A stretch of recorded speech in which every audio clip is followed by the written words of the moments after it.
Bonjour à tous, c'est Dino de Domoattitude. Eh ben, on va se retrouver tout de suite pour l'unboxing de l'interrupteur Zigbee Zemismart.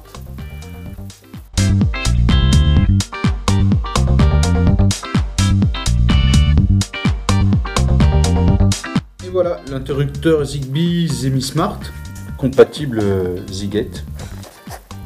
Dans la boîte, en carton assez simple, on retrouve bien protégé notre interrupteur avec sa façade en verre, ses boutons derrière, connecteur à vis classique de chez Zemismart, un beau Zigbee 3.0, c'est précisé dessus, hein.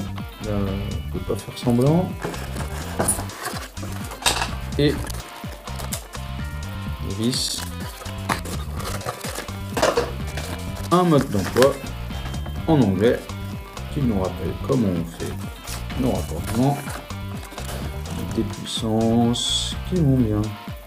Voilà, on se retrouve dès que j'ai fini de le monter. Bon, là je viens de raccorder mon interrupteur Zigbee Zemismart au 220 façon sauvage un peu, des fils souples directement sur les connecteurs. À peine je l'ai mis sous tension, on a eu la chance de voir apparaître la liste des messages que j'ai reçus. Donc c'est à la découverte des clusters, le petit nom de l'interrupteur qui apparaît ici. Et là, je vais vous dire que c'était tout bon, hein, parce que la suite, vous avez deviné, mon domotique étant en mode appairage.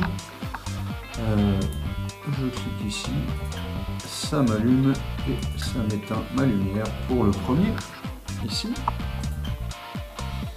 Voilà, le petit rouge, on voit que l'interface rouge. Et il passe bleu, rouge quand c'est allumé, bleu quand c'est en attente et quand c'est éteint pour l'autre. La même chose, je n'ai pas relié le deuxième relais. Vous me connaissez, j'aime bien prendre les doubles boutons. Pourquoi? Parce qu'il y en a toujours un qui sert à allumer une vraie lumière, un vrai plafonnier.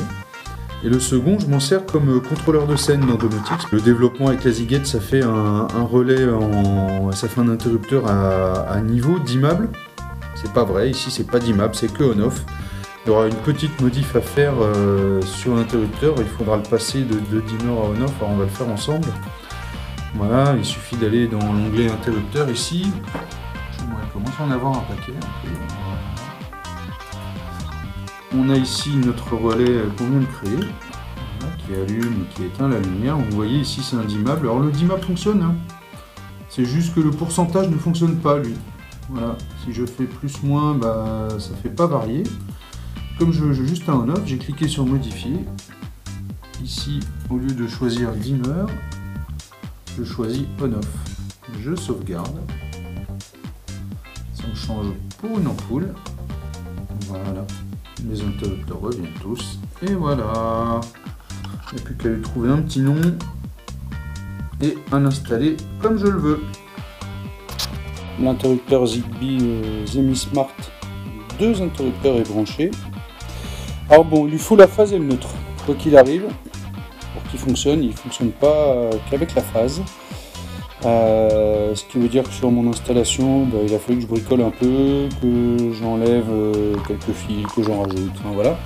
À l'intérieur, voilà ce qu'on a. Donc là, ils ne se sont pas embêtés. En fait, ils ont mis 2 puces Zigbee pour faire 2 interrupteurs. Ils n'ont pas joué avec les GPIO, ils n'ont pas joué avec tout ça. L'important c'est que ça fonctionne pas trop mal. Voici l'interrupteur avec sa plaque. Donc là on voit bien que c'est en veille, les voyants sont bleus. J'appuie sur celui du haut, ça m'allume. Tous mes spots. Ah oui, il y en a un à finir de fixer. Et puis celui du bas, eh bien j'ai pas encore fait le scénario dans Domotique, mais il va m'allumer toutes les prises de cette pièce là, parce que c'est une pièce qui sert d'atelier. C'est pas du Livolo, c'est sûr que c'est un peu plus austère, mais moi j'aime bien. Franchement, voilà, on retrouve quand même le problème de tactile, c'est juste sur la lumière, c'est pas à côté. Allez, j'espère que ça vous a plu et je vous fais des gros bisous, à bientôt.